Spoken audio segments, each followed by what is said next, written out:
He had a beautiful face and beautiful lips, and from his mouth I would take sips of his intoxicating life, and would later revel in being called his wife. He'd hold me in his arms, and I'd tingle and giggle.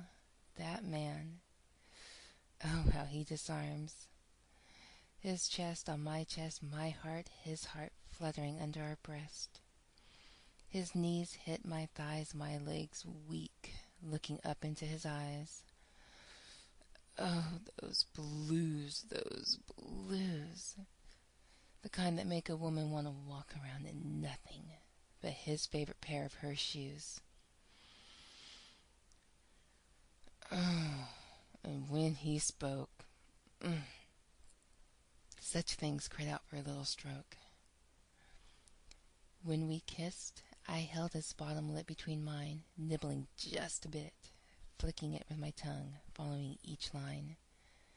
There's a certain way that a woman starts to feel, a certain way that she says it all, but her words don't tell.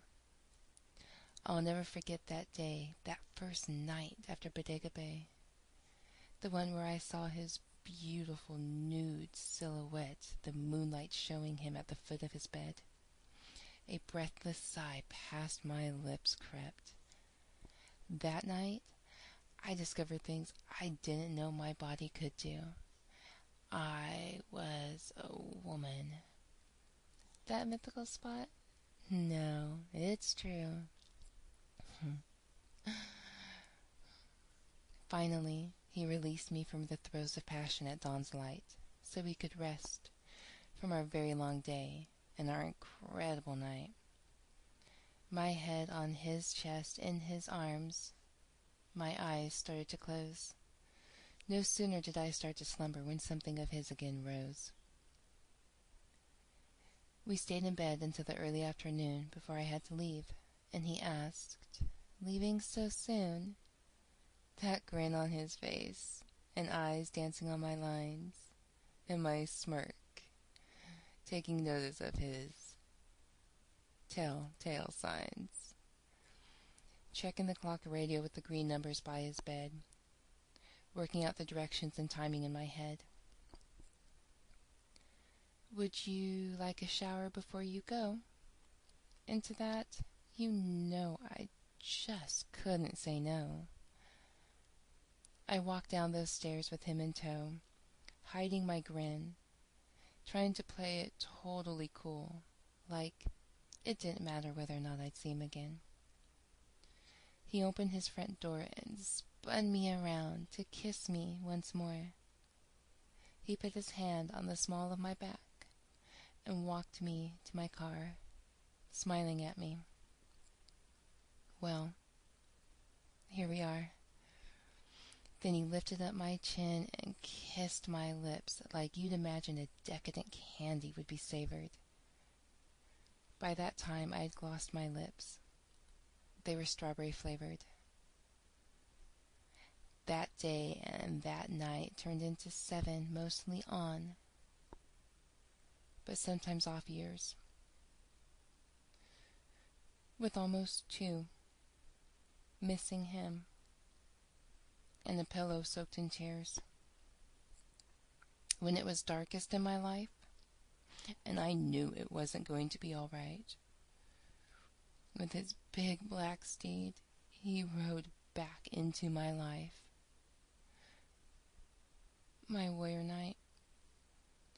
Again he took me into his arms, and his blue eyes looking down at my nervous face. It made me feel like my heart was back in its rightful place. We talked, we cried, we laughed, we joked. Then we returned home, and from her deathbed. So, I have a new son-in-law. She knew we eloped. We smiled, and she called him to her side.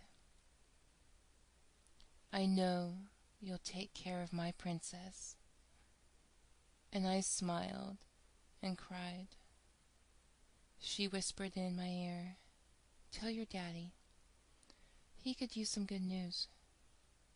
And I looked over and saw tears falling from his beautiful blues. The days that followed after she passed, he was my rock, strong and steadfast.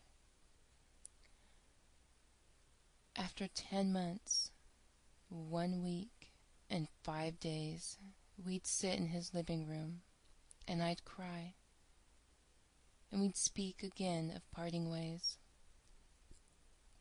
After 6 months and 4 days, I'd write this all out, freeing myself and releasing us beyond any doubt.